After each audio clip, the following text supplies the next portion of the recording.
Mga master, meron tayong ginagawa ditong makina ng Yamaha TFX.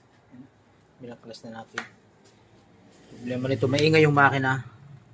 Maingay na siya. Tapos, yung kanyang water pump, sira na din yung wheel seal.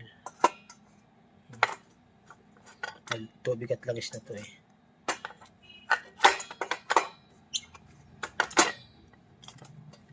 Oil seal ng water pump nyo, sira.